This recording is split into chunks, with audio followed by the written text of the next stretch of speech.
Hi, everybody. Sorry, we were waiting for something else to happen to tell us we were alive, and I guess it did, and we missed it. It just says, Oh, sorry. it just says you're live, and then that's how you know. We are in the Delta Club at the San Francisco International Airport, so sorry for the background noise, and we're trying to talk a little quiet so we don't disrupt everybody, but we are talking at a window, so hopefully that's at least decreases the annoyance value. Hey, Tony. Can you hear us, Tony? Okay.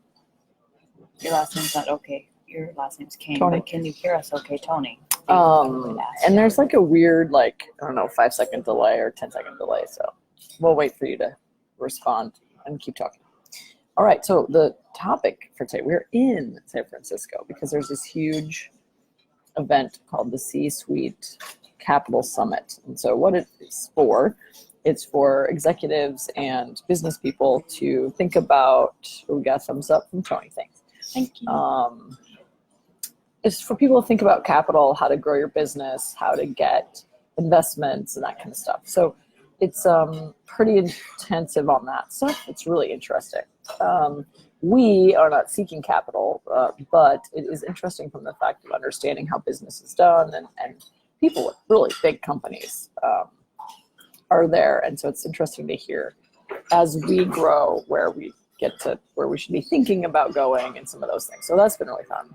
But the cool part is that there is incredible people here, and really for the whole benefit. Hey, Shelley, the real main benefit of being here, because frankly, this is an investment in our time, in our plane ticket, in our hotel room, and all the things, all the Ubers and Lyfts that we were in the last 4 days. The really value is the humans that are here, the humans that can teach us things, the humans that can make connections for us, the humans that we'll just be friends with, and the humans that might become business partners of some kind or connections of some kind. So the whole idea is that it's awesome stuff, awesome people. It's awesome people. Awesome people. So our big announcement today for the announcements portion of the program. See, I forgot about the announcements. I was just blowing right into it. Sorry. It's okay. Good job. It kind of has to do with the whole topic of networking anyway. So okay. We have aligned as a strategic partner with the Marketing Impact Council. The Marketing Impact Council has a mission of effectively helping all of its members within the association to spend every dollar on their marketing in a way that makes the best sense and actually garners them new business. And so this is a really cool council started by John and Carol Greco. Marketing Impact Council. Check them out. Well, I guess if I made it a little smaller, you could see the URL.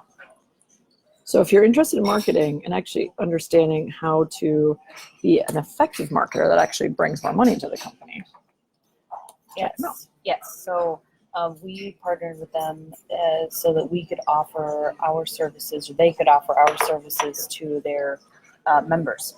Mm-hmm. So that's pretty exciting. John and Carol live in Jersey. Mm-hmm. New Jersey. Another strategic partner that we will be working with, because they also partnered with Marketing Impact Council, was Simon Locke, who has started a website called Communications Match. And so that is a really awesome resource for organizations, for-profit and nonprofit, to find the kinds of resources they're looking for to support them in terms of consultants or agencies that can help them. So maybe a PR firm or fractional help or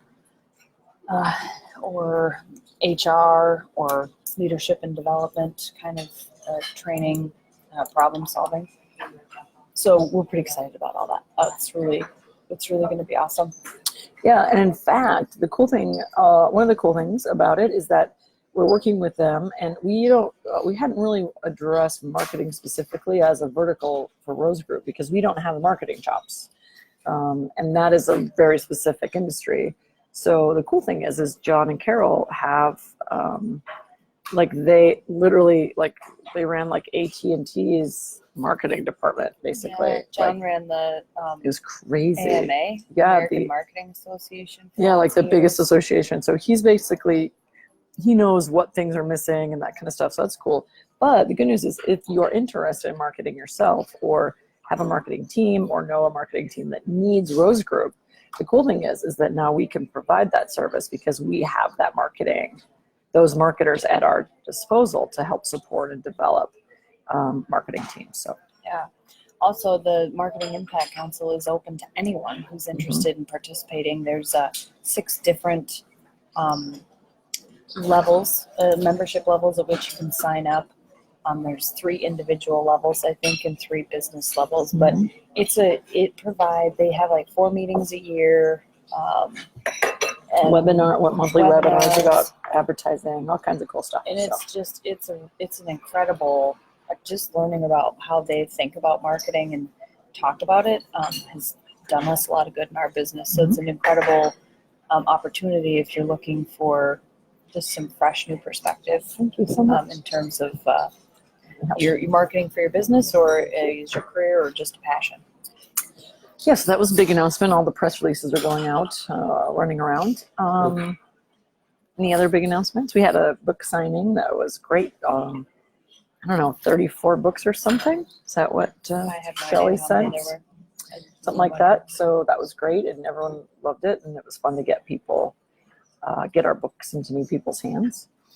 So let's see. Tomorrow we're doing a ribbon cutting. So if any of you locals want to come support us in our ribbon cutting, because we are now members of the Spearfish Chamber. Officially, after years of doing the things. Yeah.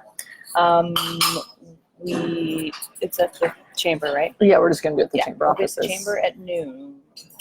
Noon. At noon. But no, you're right. Yeah, so Time zones are hard, people. Time zones are hard. swing on by if you're in the area. Yeah, that'd be great. And then maybe we'll all go have a cocktail. Yeah. Rachel is heading out to New York next week. Yeah, I'm going to be on stage for the Employee Engagement Awards, which is it's actually a London-based multinational who focuses on employee engagement. So that's pretty cool. Let's see, what else? Shelley and I will be in Billings. That's right, you guys are headed to Billings that week. We'll be doing an executive retreat in June. I will be East River at the last week in June, East River, South Dakota, for you non-South Dakotans in the room, for my family reunion. So if you're around there or in Sioux Falls, would love to connect with you and have a cup of coffee or cocktail. We've got lots going on. And as always, we're always growing the business all the time. So if you know a company who needs our support on retention or turnover or team dysfunction or toxic high performers, we are all about that, as well as we'll be kicking off officially our next cohort 4 for the IX Ambassador Facilitator Group in a couple weeks. So we're going to have a webinar in 2 weeks, right? Yep. Yeah. In 2 weeks we'll have a webinar. We'll kick that off. I looked at the calendar. I think it's July 10th because we want to avoid that July 4th week. So I think July 10th will be the first Wednesday. So we'll be kicking off July 8th. That day will be a show. Yeah. I have to do it the 11th. Okay. Anyway, But that'll be the week. Yes. July 8th. We got so much interest from our kickoff for cohort 3 that we decided to start cohort 4, but the timing doesn't work for everybody. So we decided to start cohort 4, and then we'll start cohort 5 in August. And so if the interest stays high, we suspect it will, we'll be probably kicking off a new cohort every week. Every month. Sorry, every month. I was thinking pretty soon we'll have cohort number 150. And we'll be like, wow, remember when we started with cohort number 4 in like back in the old days? Yeah. So that's kind of why I got distracted from that. So anyway, Tony has a question. How many books have you sold today? Tony, we don't know. We were just talking about that this weekend, so I'm gonna have to go because what happens is we order books for speaking gigs. So like we'll go speak, like Meg went and spoke in front of 150 executives in Clearwater, Florida. So we get books that way and send them there, or Or we have the Amazon numbers. We sell on Barnes & Noble. We have now the Kindle and the audio version, audiobook. So I do have to do some number crunching. So we're also going to look at how many culture type assessments we've done too. So, all right. What's all that love coming from? I don't know. Whoever that is. Someone's trying to push some buttons. Not sure. So. No, that's somebody who loves us. Okay. But there is somebody that said, like today we saw a graphic at the event that said 90% of book authors don't sell more than 2,000 books. And we are definitely over 2,000. So that went like probably a long ways over 2,000. Yeah. So we were like, wow, look at us. We actually did the things. Yeah. It's fun. All right. Okay, well, we are here today to talk about networking. And it seems only right that I kick it off because networking is my most favorite thing ever to do in the whole world. She's a liar. I'm a liar. I don't love to network, but it's really important, and it's really important to be good at it. And I think there's, the networking myth is that you can't be good at it if you are an introvert or... Even extroverts aren't necessarily good at it. Yeah, and I think you can be good at it. I think the best way to be good at it is to practice. So sorry for you fellow non-lovers of networking. Here's to you. You're going to be doing it if you want to be good at it. So let's see. I've always pretty much been in some sort of role within my organization where I was like volunteered as tribute, pushed out in the front of the crowd. Volunteered as you go. Voluntold. Voluntold. You go. You handle the donations. You do go take the picture, for the paper or whatever. And so for me, networking was always to be a face of a company philanthropically. Our networking now is really about building our business, building our brand, and scaling our business. And so that's been a real transition where my job is not to go out and shake hands and kiss babies for the sake of shaking hands and kissing babies. My it's really a job when you go network is to make connections and ask for things. I think that's a great point though, because I think the scary part, there's a couple ways to think about it. I think if you have a goal in mind, like why you're doing it, what's the goal, who do I need to meet, what are the questions I have? Like when I first started going to Hero Club meetings, which is part of this group that we visited this week, I knew very, very little about a lot of how big companies worked. I mean, I've been part of big organizations, but not big for-profits. And so me getting into the for-profit world, I felt pretty overwhelmed. I didn't really know the different language, different way they think, different way and you don't know if you talk to one person, well, is that like the standard way everyone thinks, or is that one person's perspective and there's 7 other perspectives? So it's really fun. Like I really loved getting started with Hero Club because everyone's freaking rock star as far as business. So I could go and ask them what they did and how they did things and what their perspective on this topic was. And that gives you something to talk about, which is the hard part. Carrie also, who's joined, hi Carrie, also hates the networking thing. And I think it's really different for different people and maybe even for culture types because I think a lot of times it's, well, I don't know what to say or I don't know. Or it feels like kind of like conflict, maybe for the order tolerant people. Like, I don't know how to, there's a lot of order tolerant people don't ask questions because it feels too it might cause some awkward thing. And so having a point, a real goal, an understanding, a question you want to ask them, I think is first of all, always flattering. And second of all, makes things a lot easier to approach strangers. Yeah. I'm an independent, and I think the reason that I'm not comfortable networking is if I have to feign interest in a person, I'm just going to be real honest. I struggle with this a lot. If I have to feign interest in a person, I feel very disingenuous. And why do you think you have to feign interest? Because I don't want to know about them. So I'm faking it. Don't talk to that person. Do someone that you don't have to feign. I not thinking about any particular person. This is all people. Yeah, but you said today that one-on-one you like talking to people. Yeah, I don't know how to explain it. Anyway, I Means it because she's makes- supposed to do it. That's why she doesn't like it. it makes me feel unauthentic or disingenuous if I'm asking somebody a question about something that they're passionate about and I don't care about it. So I think that might be some of that self-driven part of Mhm. me, my in my independency. So I don't know. Maybe if those of you that are listening in, if you are an independent and find that like, man, I'm really bad at networking. Well, you're not. I'm not bad at it. I'm actually really good at it. And people tell me all the time, "Oh my God, you're really good at networking because you don't talk very much. You just listen to people, and people love you, and blah blah blah." And she's a fun, nice, smart person. So why wouldn't you want to talk to her? Yeah. So anyway, that's my take on independence. I think I just, I don't want to try and blow smoke up somebody's ass if I don't really want to talk to them. Now, Just whether not you're, wanting okay, so those of you live now, put down your culture type and then a yes or no if you like or don't like the networking. So, or just say, I'm a stabilizer, I hate networking, or I'm a stabilizer, I love it, whatever it is. And let's see if there's any, but it'll only have like 4 or 5, 6 people live. But I'd be really curious what you guys think. And then if you're listening to the recording, add your perspective later, and then we'll go back and check it out.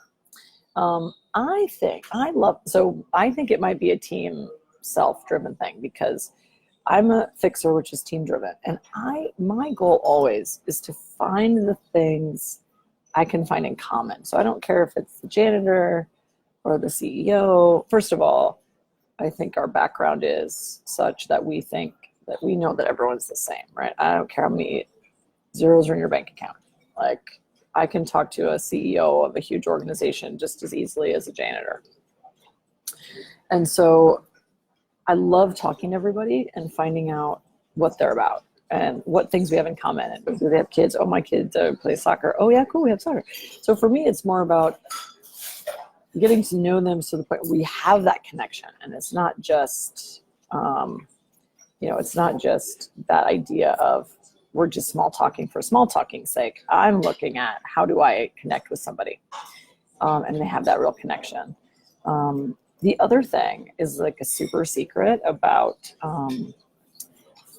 fixers. If you're a fixer or maybe even a stabilizer, I used to be. So when I was a kid, I moved around all the time, and I was always the kid that was by themselves in the corner, feeling like completely isolated and didn't have any friends. So, and that didn't last very long, but that visceral feeling of being uncomfortable in a group and not knowing anyone. And so what I do when I go to a networking group, I look for the person that looks the most uncomfortable. And then I go up and talk to them because I know that they're uncomfortable. And so that's that for the fixer in me, that feels really good because that's what fixers do. We like to solve problems for the benefit of all. So that's how I like to start. And frankly, to Meg's point, if you get started, if you go to an event and you literally talk to the first person inside the door, it doesn't matter if they're the person you actually want to talk to or not, at least it gets you talking. The more I find that you go find your friend and you stand and talk to your friend at the networking event, the harder it is to break away from that and go talk to a stranger. So I think that's also a sort of a tip that you could just jump in. Just jump in, get your head wet. Do not hang out with your friends. That's not why you're there. I would say, so kind of to answer Tony's question about, how do you suggest networking or finding key players without feeling selfish or shallow? Here's my secret. If there's somebody you want to talk to and you have a specific reason you want to talk to them, just go find them and fucking say it. Because if there is something that you want to talk to them about or a service that you want to offer them or a question you want to ask them, I think it's better if you just go find them and say, I'd really like to set up a meeting with cordial, all the stuff is important. Hi, how are you? I like your shoes. The weather's been lovely, blah, blah, blah. And then say, hey, I'm really interested to get your perspective on X thing. Or, hey, we offer this service and I wondered if maybe our businesses could partner. Can I call you next week? And just say it. Because if you really try and beat around the bush, and I have done it both ways, if you try and beat around the bush too much, they lose. It's not their job to keep track of. It's not their job to keep track of what you want or need from them. And the other I think key thing is to remember that people who don't want to network for any reason don't go to networking events.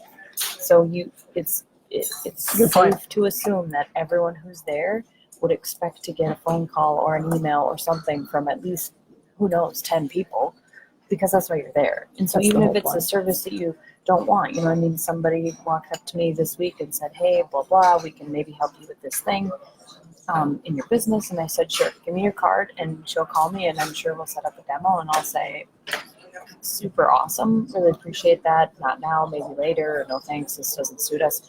But I'm still willing to hear about it. And so one of the major tricks for me, because I don't really care about what other people are doing, I mean, As an independent, as an independent,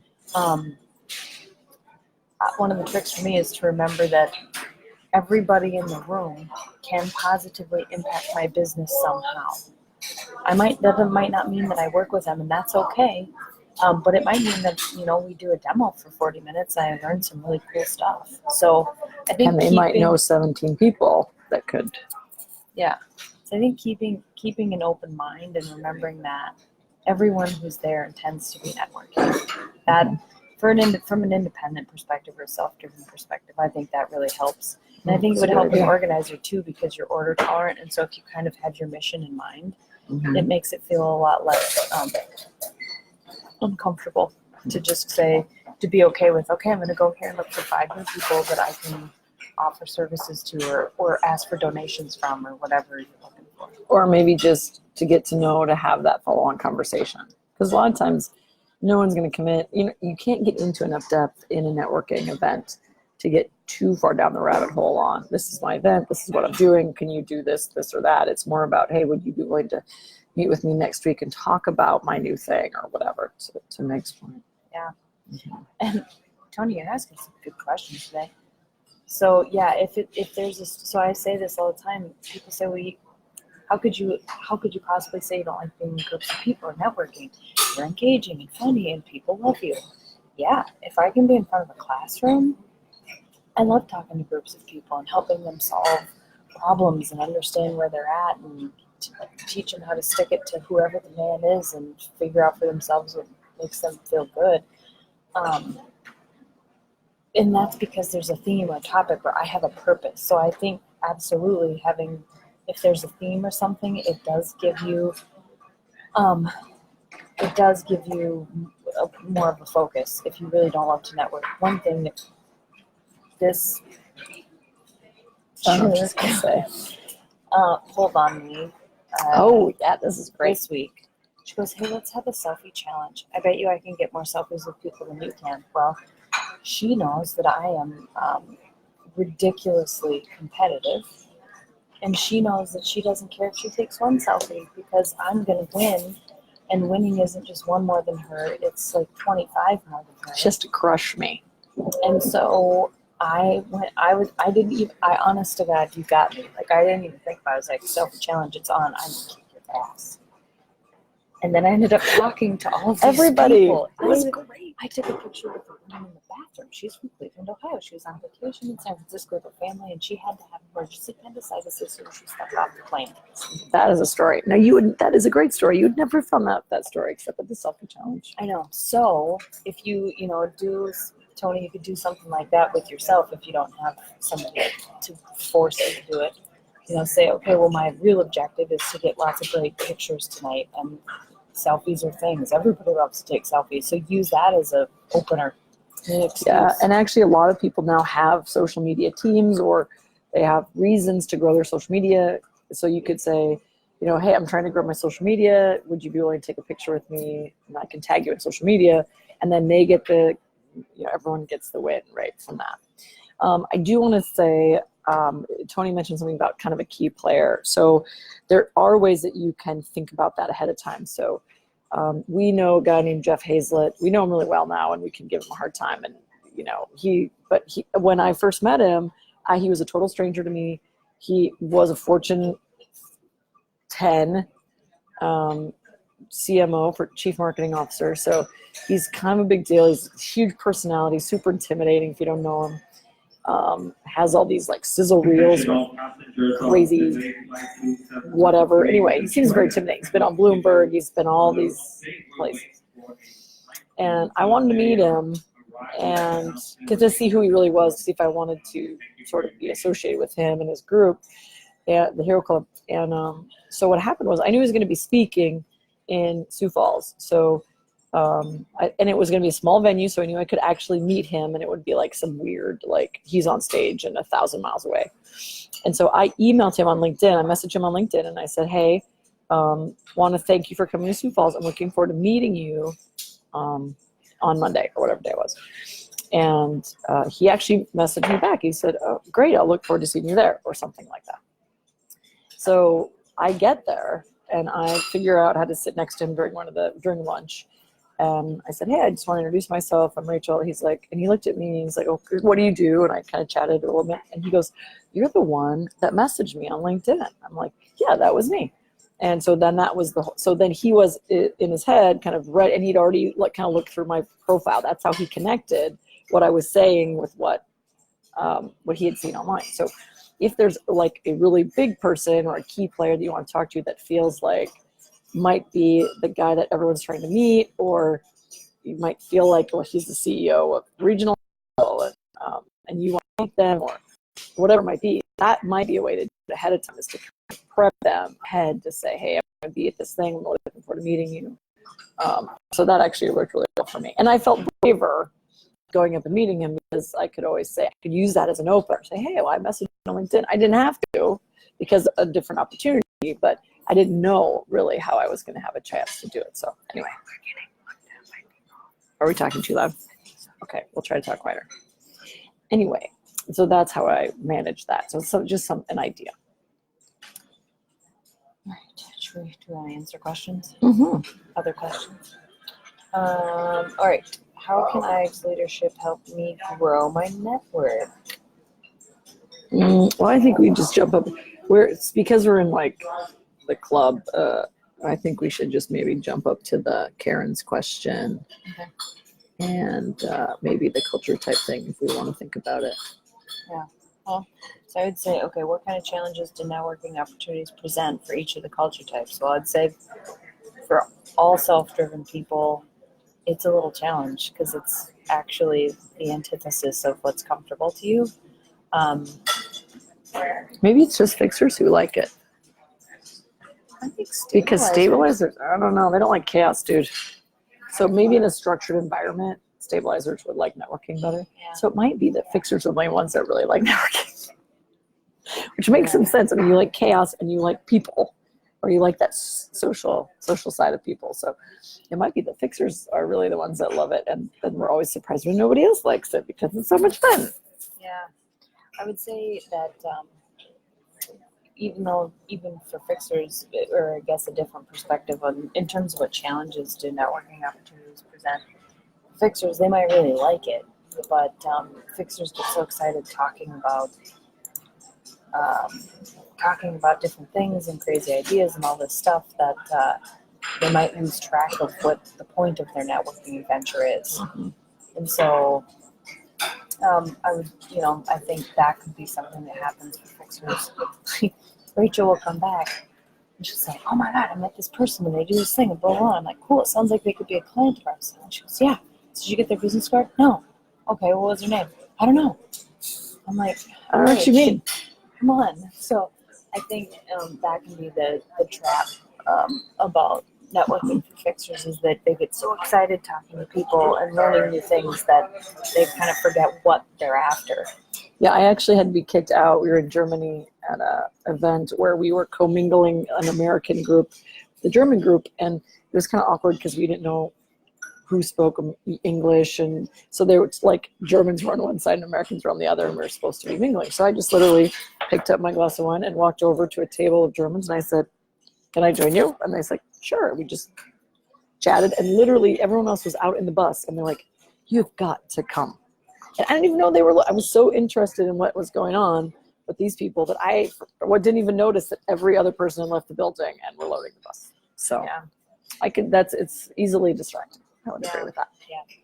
So I think, the whole world except for fixers maybe don't like to network. I don't know. And it's really that, honestly, that's really an interesting thing to think about, because a lot of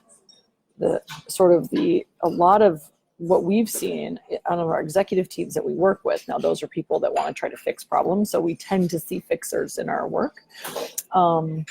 That's really interesting, because it might be that that's who organizes and shows up for those, are those kind of people. And then again, this is sort of a culture type mismatch thing, where we think, oh, we're going to do this great favor for everybody and make people go to create this networking event. Everyone can meet each other. And meanwhile, literally everyone else freaking hates it. So that is very interesting to think about. Okay. What are some networking tips that work well with my culture type? How do I build on my strength? I think Tony already asked questions. I think we got that. Well, I think we can maybe go around quick of all the 4 types and just do maybe a summary. So I would say, you just said fixers, easy to get distracted by the humans, and not kind of, you lose track of the point.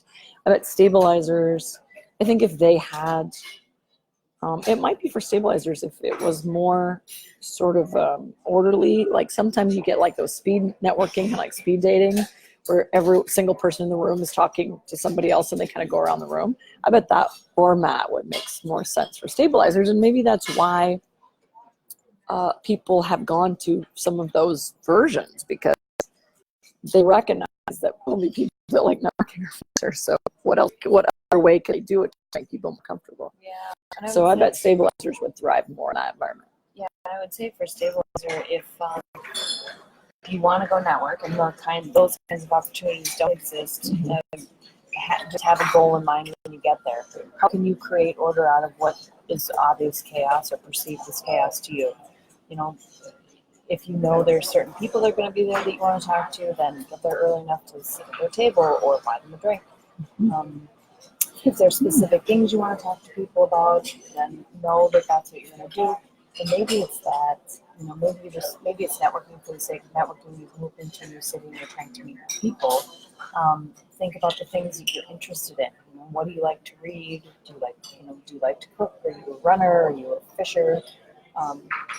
What do you like to do? And then that gives you an instant conversation to have with a stranger. So you can create order out of that chaos for yourself and your own experience. Another idea for stabilizers is maybe have someone you can ask to introduce you to people, because that gives you sort of that order. So like in our little town, which we love, if I'm going to go to a chamber mixer, I know the head of the chamber, and of course she will know everyone in the room. So I might go to Melissa and say, Melissa, could you introduce me to the new mayor?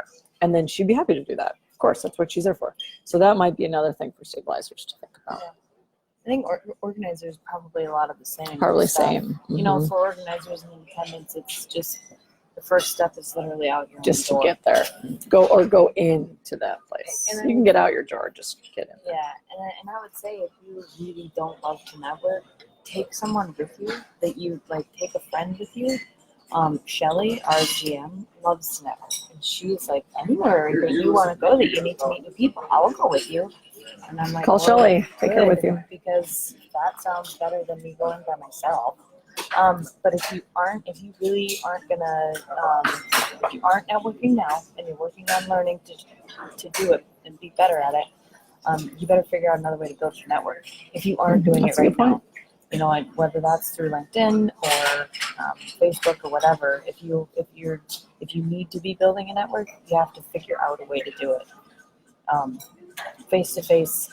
And I'd say this is true for our business and personally. Face to face interaction is the most effective way. By far, we have between us, we probably have 50,000 connections, followers, friends on the social media networks, and we will benefit more from spending 2 days in San Francisco with 300 people than those 50,000 social media users. They're not your real friends. They're not your real friends, with the exception of you guys. Yeah. You guys are our special friends.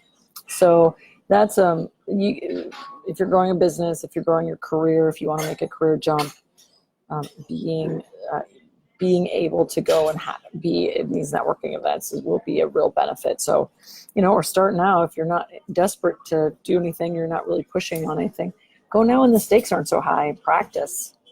Go meet people. You never know. Maybe you'll just get a new beer drinking buddy out of it, or a golfing buddy, or who knows. So yeah, and here's another thing. This is another thing that I do. Did when I really decided when I first started building a network and I didn't love it. I would just practice being friendly to strangers in public. Really?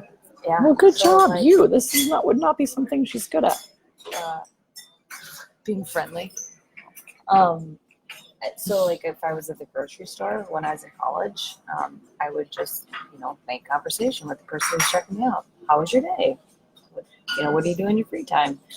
And now, of course, people are like, you're so strangely friendly to the most random people. Well, that's because that's kind of how I practice networking. So that's another way you can do it that's like, it feels less scary because you're not at a networking event where you're supposed to be networking. So if you use those opportunities to get better at it, so just talk to strangers wherever you are in your day. Yeah, saying hi, how are you is not obtrusive. Yeah, and or intrusive. And actually quite delightful to most people. Another idea too, if you're just getting started and really like this is like locking you down, it's freaking you out. Go to places where there are like-minded people, and it kind of goes to Tony's comment about focus. So go to a bowling association meeting if you're a bowler, or go to go to a microbrew and meet the guy sitting next to you at the bar and talk microbrew because he's clearly interested in beer, right? So go to a place where so then if it's not so totally like, I don't know who I'm going to meet there, I don't know who's going to be there, or go to the freaking thing there, people like have something in common. And I think that might be an easy way to do it too, an easier way to start. If you like libraries, you're screwed. Libraries, you can't talk in the library. I know. I was thinking, what other things can you talk about? But library's a good one. Not being shushed. Or the club where we're getting shushed by eyeballs. Oh, the eyeballs. They left. So, okay. Anyway, we're nicer to you than we are to them. Yes. Okay, I think we better jump off. Okay. Thank you for your engagement and for being here. And if you're joining us later, please enter or watching the replay, enter your type. And if you like networking, just for our edification, I'm super curious how that works out. Yeah, for sure. Your type, and if you like networking, because we have theories. Yes. So, say New York City, Billings, Sioux Falls, ribbon cutting tomorrow in Spearfish. Please join us at the chamber. If you're in the area and you want to know more, just text us or message us. You guys know how to find us. Anything else? I don't think so. Okay, awesome. Well, thanks. IXAF cohort 4 kicking off in the next couple days. So keep an eye out for those announcements too. So anyway, love you guys. Talk to you later. Lead powerfully. Change the world. Bye, guys.